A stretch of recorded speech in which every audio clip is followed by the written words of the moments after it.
Lucas 1:35.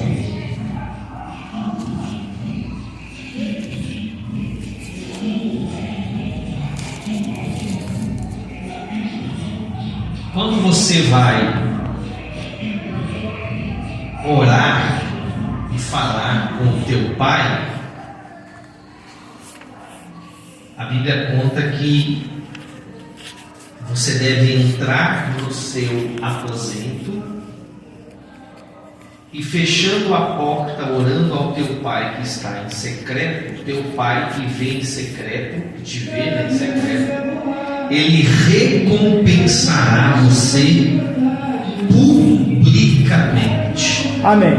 O interessante é entender que muitas vezes nós não nos abrimos com Deus, até num culto como esse, como deveríamos nos abrir, por ficar um pouco constrangido de nos estar desnudos espiritualmente diante do nosso Pai. Por quê?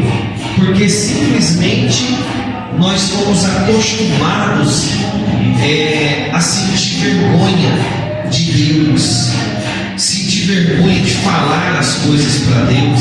E às vezes no ambiente da igreja a gente fica desconfortável, porque a gente às vezes precisa confessar alguns pecados, falar algumas coisas para Deus, mas daí a gente fica constrangido porque tem alguém do lado, porque tem alguém que pode ouvir o que a gente vai falar. Por isso que a gente gosta de colocar música bem alto mesmo, para você ter liberdade de falar. E quando não tiver momento de oração, quando tiver, você sair do seu lugar, você tem liberdade, saia do seu lugar, vai para algum cantinho da igreja, fala para Deus o que você sente, o que você passa, o que você precisa expor, expor você, se tornar assim, desnudo diante de Deus, para que Ele possa assim, Ele conhece a gente, Ele sabe da gente, mas Ele quer que a gente venha falar, que a gente venha expor,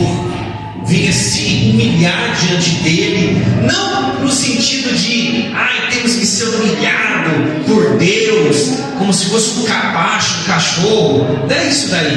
Mas quando a gente fala se humilhar, significa a gente se expor mesmo, rasgar a alma, rasgar o coração, colocar para fora coisas que são sentimentos nocivos. E nessa semana a gente pregou um pouquinho aí falando sobre o Adão e Eva, quando pecou, que Deus desceu no jardim e começou a chamar por Adão.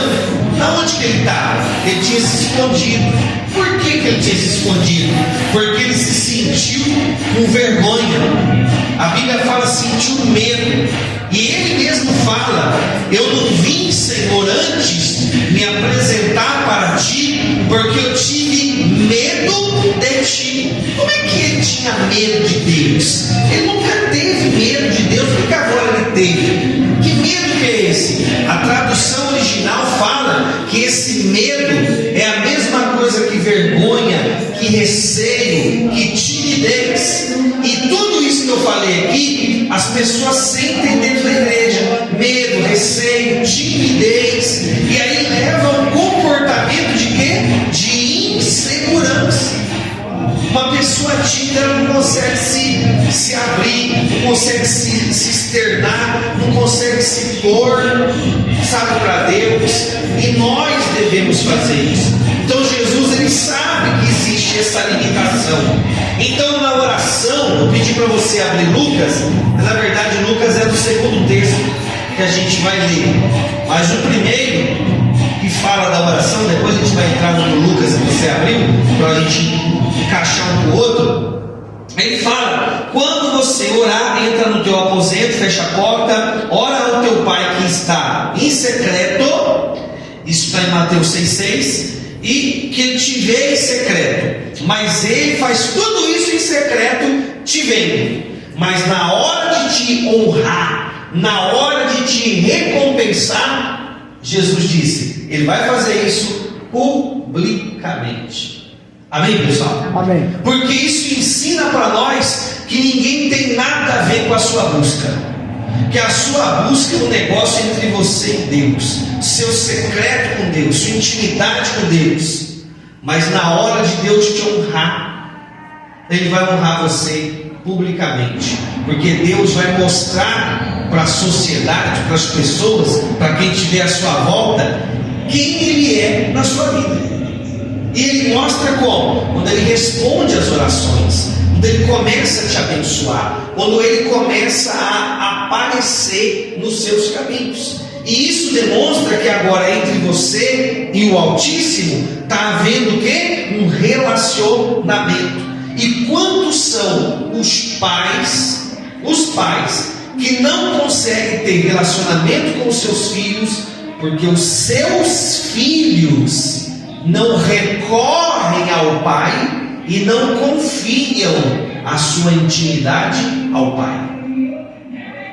E eu quero hoje levantar essa bandeira, esse tema, justamente por ser o Dia dos Pais, que muitas vezes tem faltado os filhos se aproximar dos seus pais e abrir o coração, nem que isso seja em secreto, entre os dois, uma conversa de pai e filho, e de filho e pai, porque isso vai preparar ele para ser o homem ou a mulher de futuro. Porque o filho que eu falo aqui não é só o filho homem, a filha também, que muitas vezes vai precisar sentar e ter aquela conversa que só pode ter com o pai. Amém, pessoal? Amém. É muito importante o olho no olho, o abrir o coração, o trazer a intimidade do seu coração, da sua alma, e colocar ali no colo, no peito, nas mãos do Pai, confiando a Ele como honra essa intimidade, para que ali possa haver sim uma recompensa. Eu quero dizer para você nessa noite que todo aquele filho que confia a sua intimidade ao seu pai, sabe, na confiança do relacionamento, do amor entre filho e pai e filho, tem para esse filho uma bênção pública. Amém. Uma bênção que vai ser exposta a todos. Ou seja, aquilo que vai trazer a cura, a bênção que vai trazer esse relacionamento vai ser tão grande que vai ser uma coisa que todo mundo vai ver, vai perceber. Essa pessoa é abençoada, recebeu uma resposta de Deus, o que vai se manifestar no público, que todo mundo vai ver a diferença na vida daquele que confia a sua intimidade na mão do seu Pai. Amém, pessoal? É isso que o texto está dizendo. E Jesus diz: esse é o relacionamento que vocês precisam ter com o Pai de vocês, com Deus também como Pai de vocês.